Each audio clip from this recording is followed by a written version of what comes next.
Hello and welcome to SweetSpotDFS. This is a course fit video for the 2020 BMW Championship.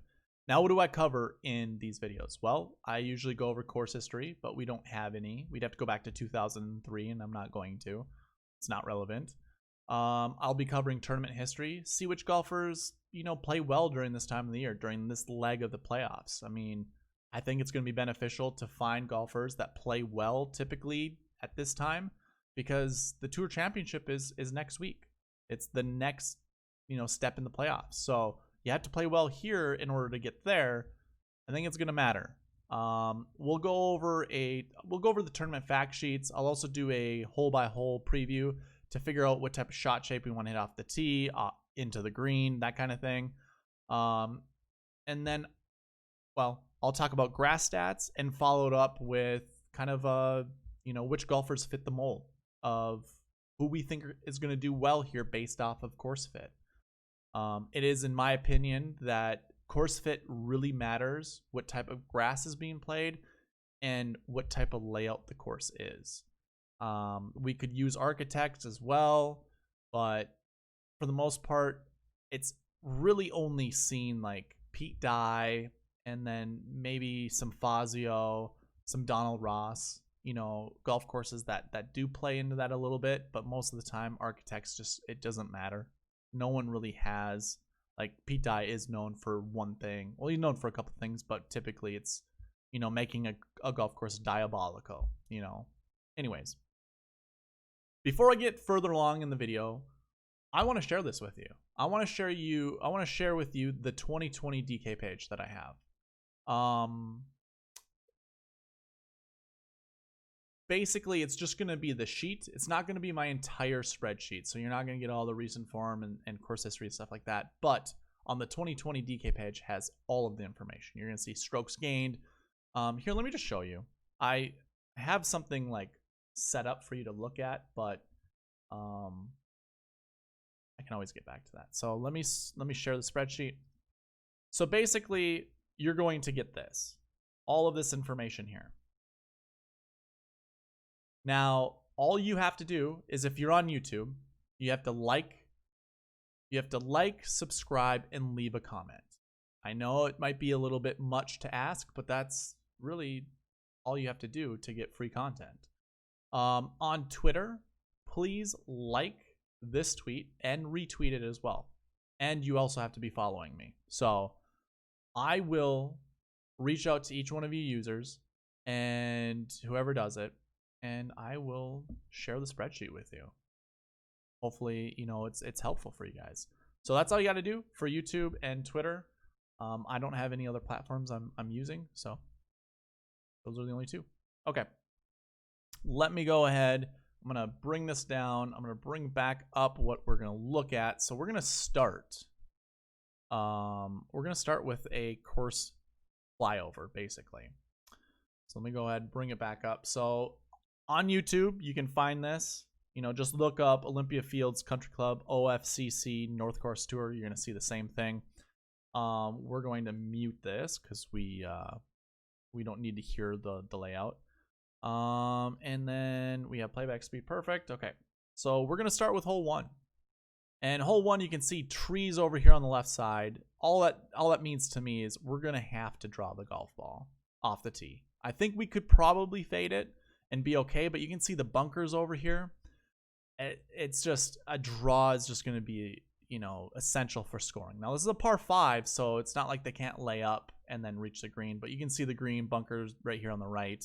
A fade is probably what you want to look for, but a draw is going to be just fine. So I chalk this up to a draw or a fade, especially if you're laying up.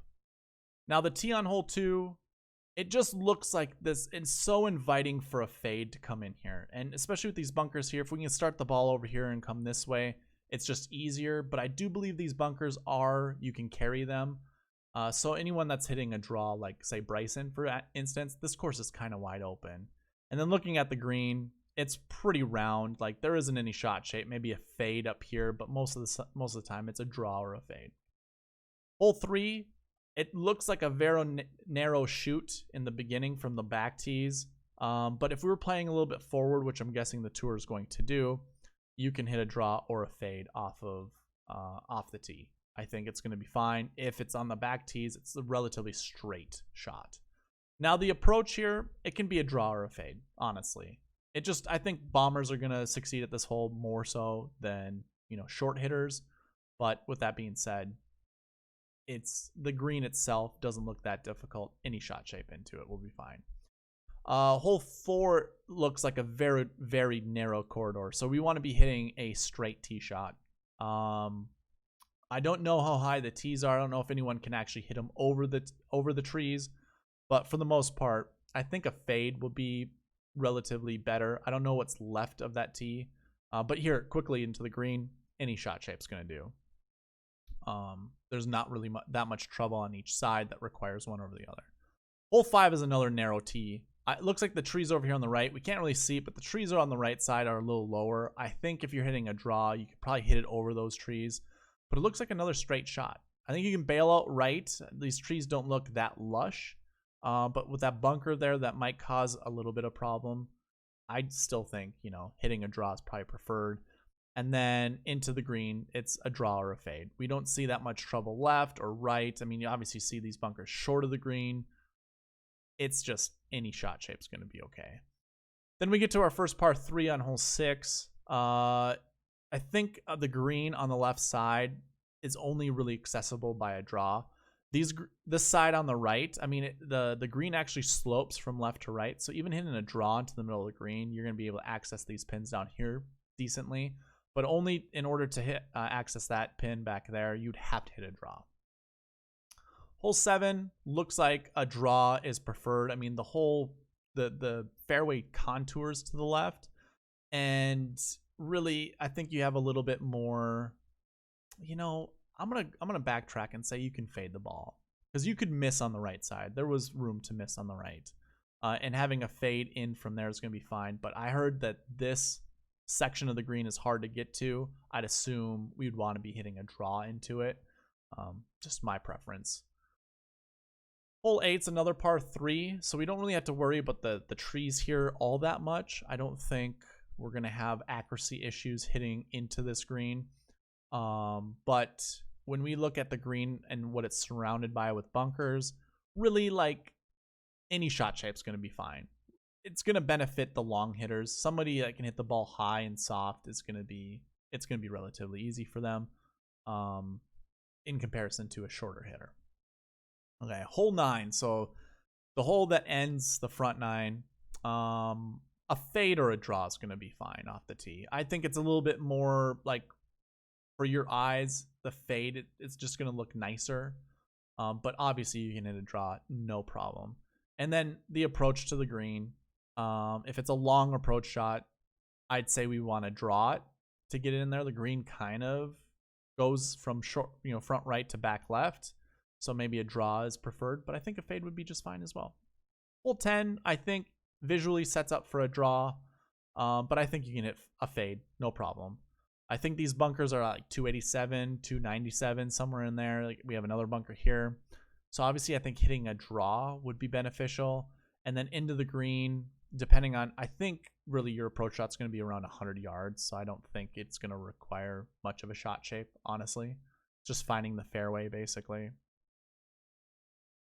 Hole 11 is a par 4. Off the tee, you can hit draw or fade. We're not really seeing much trouble right or left. Again, the trees aren't, that lush where we have to worry about hitting into the trees. It's just these bunkers and how well, the pros can navigate out of them if you don't hit the fairway. But, draw off the tee, any shot shape into the green is going to be fine. Anything with a circle green like this, I'm going to say it's not really, that big of a deal. Hole 12 is a short par 4, 389 yards, dog legs to the right. So I do believe hitting a fade. If we're gonna have a golfer that hits a driver, I think actually a driver would probably get you in trouble hitting this little creek here. So I think we'll probably see a lot of players hitting 5-wood or an iron off the tee, and then obviously this green kind of slopes from front left. I shouldn't say slopes, but is tiered from front left to back right. A fade would be fine. Hole 13, par 3. you know, this kind of goes from front left to back right. I think that requires a fade, depending on how narrow this green is. You probably get a draw, no problem as well. So I kind of mark that to both a fade and a draw.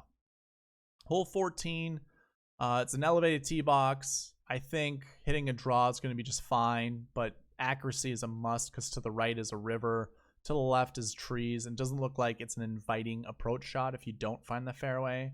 So I think, you know, a straight ball would be preferred, and then, you know, fade or a draw into the screen is going to be okay.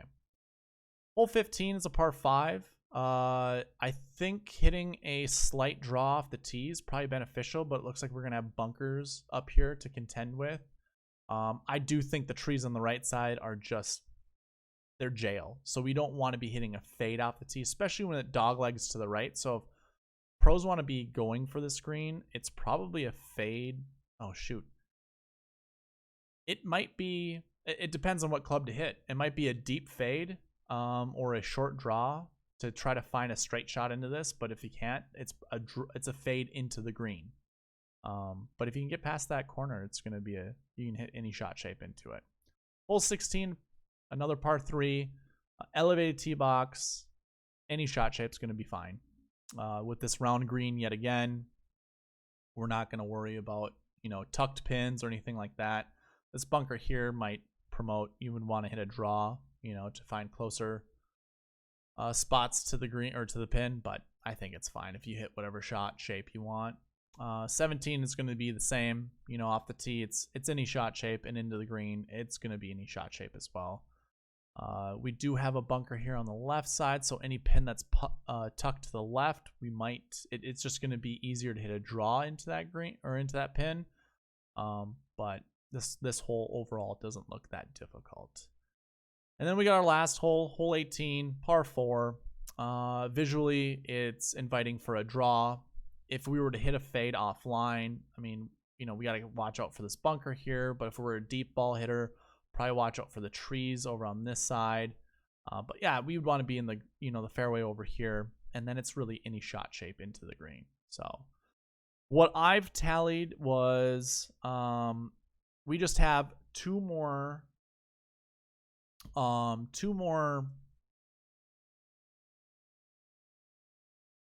tee shots that require a draw over a fade, but the approaches are pretty much the same. I had them marked exactly the same, but I think I miscounted. I believe we want more draw than we want a fade. So overall, the course I think is going to benefit someone who hits a draw, but in all reality, it's whoever has one of the straighter ball flights. It's going to do well. So, you know, I would almost say it's going to be difficult for a golfer like Bubba Watson to do well at this golf course, unless he's just got it, you know, his accuracy honed in. And looking at the Northern Trust, I didn't see that from Bubba. I didn't see it off the tee, and that's going to be paramount here. I mean, there are some, I think there are areas where golfers can be inaccurate, but they are narrow fairways, and I do believe accuracy is a must. The golfers that are going to be able to find the fairway, I think, are going to obviously have the better scoring opportunities. It's going to be interesting to see what Bryson does. I mean, Bryson, for how far he hits it relatively straight. I mean, it's fairly straight. There's not a lot of curve to his golf ball. Morikawa comes to mind as well. He doesn't hit much of, you know, curve on his ball, but his shot shape wouldn't necessarily be beneficial on a lot of these tees. But yeah, I would say the golfer we would want is someone who hits it relatively straight. And we can get into golfers later on. We'll talk about that. Okay, so I have the tournament fact sheet up now. I've had it up for a little bit. What I like to do is just cover, you know, which golf course we are, which area of, you know, the country we're in, go over the yardage, the par, even the stimp meter. That's nice to see. And then the rest of this information that you see up here. So we are at Olympia Fields. This was actually a town that was created around the golf course. So the golf course was built first, and then there's like a little municipality, as they call it on the Wikipedia, of like 5,000 people. It might be a little bit more, but it's around Chicago. And anyways, it's really nothing to worry about with, nothing to care about the rest of that, really. This golf course is a par 70, 7,300 yards. I'm sure it'll vary, depending on where they put the tees and stuff like that. Stip meters at 12.5. That's pretty much tour average, I'm pretty sure. If anything, it might be rolling a little bit on the faster side. Average green size is 6,000. I think we saw that. I mean, that's pretty average on tour. 85 bunkers, which is pretty high. Number of water hazards, 2, but 9 holes actually have water in play. I'm guessing it's just it's a river and then the pond, like on 18 or 9. I think it might be both. I think it was 9, right? That had water on it, but I guess the river must meander through the rest of the course and be present for a lot of the other shots. Yeah, nothing more to really talk about the course statistics. I like to obviously go down here and talk about the turf grass. It's a mix of bent grass and POA. I think most people are talking about this being being bent grass. I think that's a mistake. If anything, if we were looking at greens, we'd probably want to look at, I kind of want to bring up the California courses, but I believe with, the climate over there and being close to the ocean, it's probably not a very good comp. But I am going to be looking at bent grass and POA, and if you can do the mix of the two, I think that's going to be beneficial. I believe Rocket Mortgage Classic had bent grass and POA. I believe we also had another golf course that had it as well. The Memorial had bent and POA, so that'd be a good one to look at. Rocket Mortgage, sure.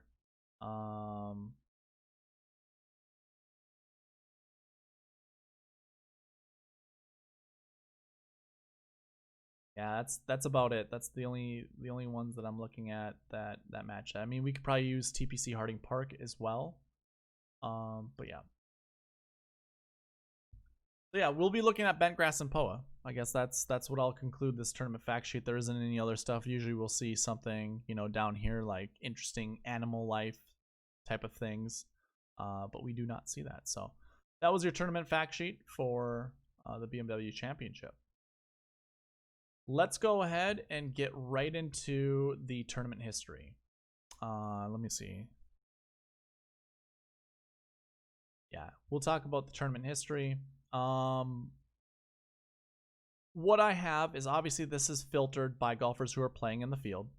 And then right now by the average of, golfers that play well in this tournament. So again, this is tournament history. This is not course history. In 2019, you can see we have a couple new timers or rookies that played it that did well. So that's good to see because of golfers that have not played. I mean, we've got Tyler Duncan, Matthew Fitzpatrick, Taylor Gooch, Lonto Griffin, Harry Higgs. I mean, I guess some notables obviously is going to be Victor Hovland, Maverick McNeely, Scotty Scheffler, Matthew Wolff. Gosh, I feel like Colin Morikawa. He did play here last year. Never mind. I think those are really the notable guys. The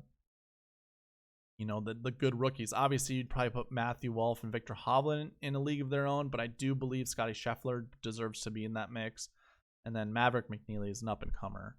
But if we were looking at someone like, say, Corey Connors and Sung Jae, I mean, Sung Jae was a rookie last year. Corey Connors, not so much, I don't think. I really don't think he was. But coming down here, I believe really the closest that we could think of would be maybe Lonto Griffin, if we're trying to compare one to the other.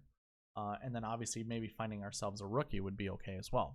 Anyways, going past first-timers, rookies, let's look at the tournament history. So the best tournament history of players that have played more than one event, let me go ahead and just remove these guys. Jon Rahm, 11.33. So Jon Rahm is just barely better than Xander Schauffele, which is really interesting. it's funny how averages work out, because obviously a 19th and a 20th, 1/3. John Rahm has 2 top 5s as opposed to just 1. 24th, yeah, sure, not good, but I would say you got to cast these out if we're looking at someone like Xander. But either way, average finishing position, pretty darn good. Golfer that's played here the most, Billy Horschel, 23.29, won this back in 2014, got a 3rd here in 2018.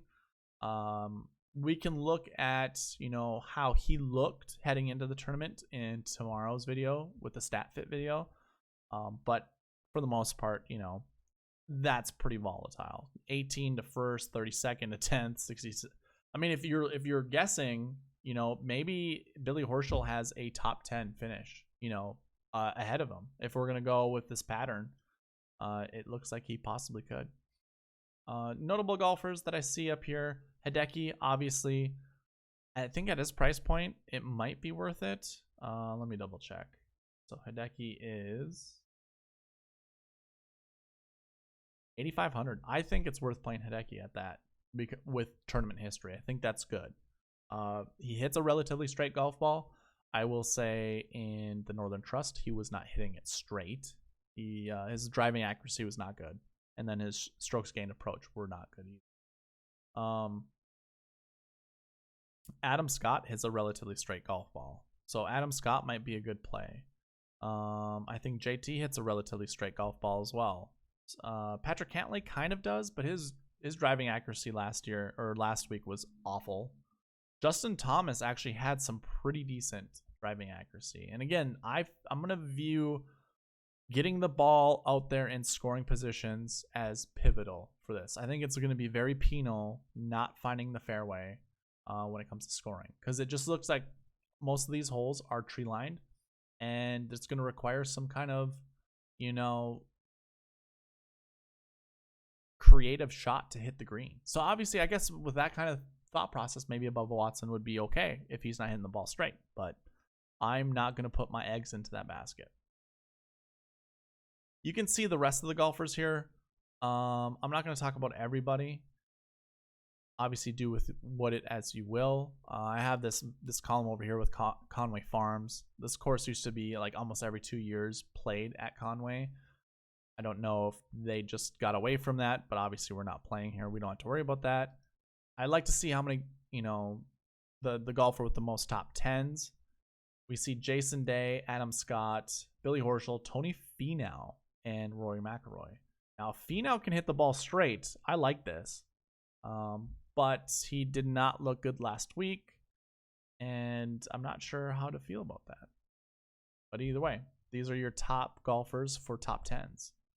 Each of them has 3. Suppose we can go by events played.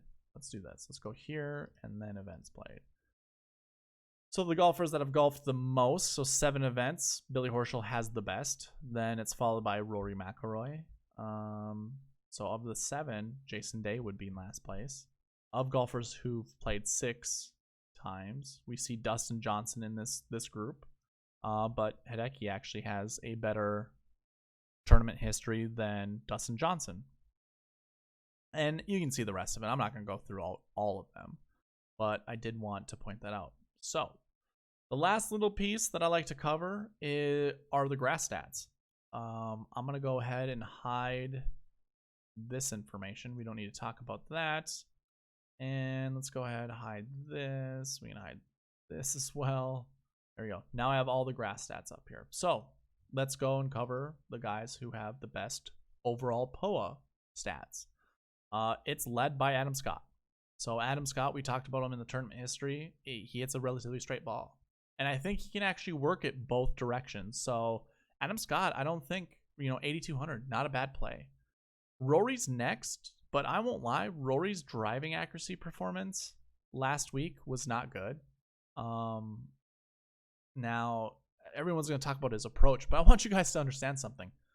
Because he hit the ball so poorly off the tee, his approach stats were going to be good. Like, that's the thing that you have to understand.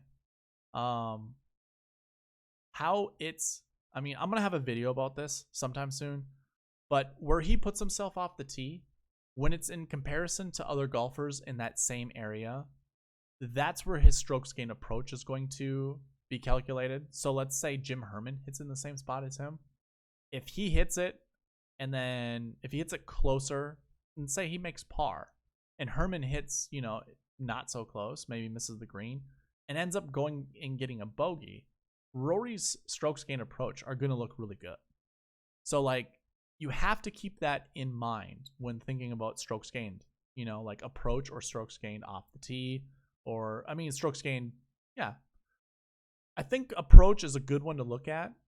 I would say when I see strokes gained approach high and strokes gained off the tee low, or, altogether tee to green, not very good, that doesn't give me a lot of confidence, to be quite honest. Because if you're driving the ball in the middle of the fairway, especially Rory McIlroy at the distance he does, if he doesn't hit that ball close, he's going to lose strokes on approach. He has to hit his approach shot close. But if you're offline and you've got, like say 200 yards into a green when everybody else has, 180 to 150 and he's in the rough, if he puts that ball on the green and puts it relatively close, his strokes gain approach it skyrockets. So don't put a lot of emphasis on that, just in strokes gain in general, honestly. But either way, I'm not buying Rory, although he has the second best overall POA. I just don't like it. 10-3 is not bad. There might be other signs that point to me to play Rory, but I'm not gonna just look at this and say, oh yeah, Rory's a good play. Tyrrell Hatton shows up. I don't like Tyrrell Hatton at this golf course. Driving accuracy was awful last week. Obviously he can turn it around, but none of the rest of his game also didn't really translate that great. He had an all-around good game in order for him to make the cut, but I'm not worried about someone like him. DJ actually really interests me because I think, I said this in the review video, but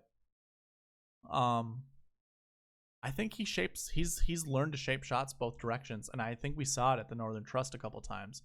I don't think the commentators were, I went back and I reviewed some of the videos like off of YouTube from the PGA website. And a lot of his approach shots looked like he was actually drawing the ball into some of those pins. And if that's the case, like, sign me up. If he's learned to shape shots, and during this time of the year, I like that quite a bit. I'm not going to be afraid of playing the winner from last week in any of my lineups. Right underneath him is Jon Rahm, and Jon Rahm, fantastic tournament history to go along with great POA. He's obviously the 5th best POA golfer in the field, and I also saw him drawing the golf ball quite a bit into some of those tucked pins at the Northern Trust. He has phenomenal. He had great driving accuracy. I think he was tied for 15th in the field last week. Really, the only thing that kind of let him down, I think, was the putter. I believe he was still pretty decent with approach. Like, I like Jon Rahm this week quite a bit. I don't care for Paul Casey. He can obviously show up and do well. Same with Cantlay and Day, as well as Matsuyama. I really don't want to talk about any of these guys, except for maybe Xander down here. Actually, we can save Xander for another time. But yeah, that would be your overall POA. Now, 2020 POA, we'll go over this really quickly. You can see who's at the top. Again, we see Jon Rahm. Rory McIlroy actually shows up. So for this year on POA surfaces, he's done pretty well. Which again, might lead to actually wanting to play a little bit of Rory. I'm going to take last week's result, or his performance last week, as a little indicator of what's to come, which I don't think is good. So we'll see. We'll see. One surprise that we see up here is Russell Henley. So he's been playing really good this year, and I think it's worth mentioning. At $7,800, not a bad price. But then we also have Victor Hovland, $300 more expensive than Russell. I probably would rather play Hovland. Accuracy was not the greatest off the tee, but I really don't know in comparison to Russell Henley. So Not going to worry too much about it. Xander shows up. Okay, so Xander, what I want to talk about is his driving accuracy was awesome. His approach was not good. And I'm not positive exactly why his approach wasn't good. He obviously made the cut. And he can actually shape shots both directions. He prefers a draw, and it's a pretty tighty draw. So I think I like Xander quite a bit. I don't like Patrick Reed. I think he's too erratic with the driver for this golf course, but he might be able to get himself up and down. Like, he's a grinder. He's going to be able to make pars from anywhere. Yeah, I'm not going to talk about the rest of them. You can see the rest that are here at the top 20. Overall bent, John Rahm at the top. So that's why John Rahm, with his overall POA, he shows up quite a bit. I mean, Hideki does really well on bent grass as well. You know, think about the Memorial. Usually it's a course he's good at. He hits the ball relatively straight when he's on. Not sure how it's going to be this week. Rory McIlroy, Jason Day, Dustin Johnson. There's Dustin again. There's Morikawa. There's Hovland. You know, I like Kuchar this week. $7,400 is not terrible. This golf course is 7,300 yards. It's a par 70. 73 isn't that long per se. When you compare it to it being a par 70, yeah, it's kind of a little lengthy for a par 70, but that distance alone won't deter Kuchar's success. So I like Matt Kuchar. Finau shows up. Hey, man, Finau might be a good play. I don't know if I can get there, though. 8,700 is not terrible, but, oh, man. I don't know what happened last week, but not good. And then we'll finish this up with the 2020 bent stats. Xander is on the top. So, like, this plays into me liking Xander quite a bit. 9,900 is pretty expensive, but I think if I'm going to start a lineup, it's probably going to be John Rahm and Xander Schauffele. We see JT up there. JT had really good driving accuracy stats as well. I actually do like JT. So I'll probably be playing JT and John Rahm might be my two plays, and I'll just change between them. I don't think I'm going to play too many lineups, maybe one or two. I would say one or two out of 100 that I'd play these guys together. But I would rather, you know, use these golfers and pair them up like a Xander. We see Corey Connors up here. He might be a good value play, especially being a top 20 bent grass golfer in 2020. Yeah, I guess I don't have anyone else to talk about. So we can conclude this video with our top plays.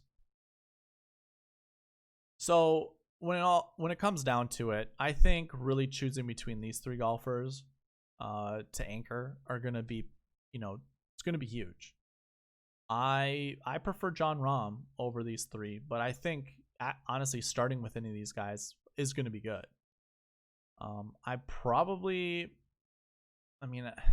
Rahm's probably 1, DJ's 2, JT's 3, but the difference between 3 and 2 is very slim. I think John Rahm definitely has, you know, a full length.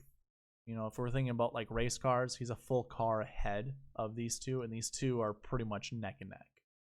I do like DeChambeau, but